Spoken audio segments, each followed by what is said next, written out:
திருப்பத்தூர் மாவட்டம் விஷமங்கலம் அடுத்த சித்தேரி பகுதியில் உள்ள அரசு ஊராட்சி ஒன்றிய நடுநிலைப் பள்ளியில் தேசிய கால்நடை நோய் கட்டுப்பாட்டு திட்டத்தின் கீழ் கால்நடை பராமரிப்புத்துறை சார்பில் கோமாரி நோய் தடுப்பூசி முகாம் கால்நடை உதவி மருத்துவர் சந்திரமோகன் தலைமையில் ஏற்பாடு செய்யப்பட்டிருந்தது. அப்போது மாவட்ட ஆட்சியர் இதில் சிறப்பு அழைப்பாளராக கலந்து கொண்டு முகாமை துவக்கி வைத்தார். அப்போது மாவட்ட ஆட்சியர் தர்பகராஜ் முகாமிற்கு வர சிறிது கால தாமதமானதால் அனைவருக்கும் மத்தியில் மன்னிச்சிடுங்க, லேட் ஆயிடுச்சு என பேசினார். இந்த சம்பவம் அங்கிருந்த அனைவரையும் கவர்ந்தது.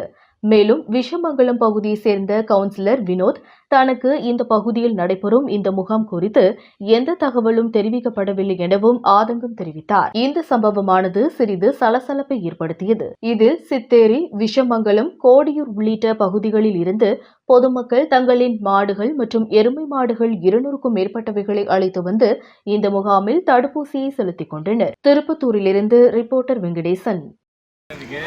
லோக்கல் ஒரு ப்ரோக்ராம் ஆர்கனைஸ் பண்ணுறாங்க. ஒரு கலெக்டர் வராரு, ஒரு தகவல் சொல்கிறதில்ல. எந்த டிபார்ட்மெண்ட்டும் இவங்க ஒரு தகவலே சொல்கிறதில்ல. இவங்க எப்படி பப்ளிக் சொல்லுவாங்க?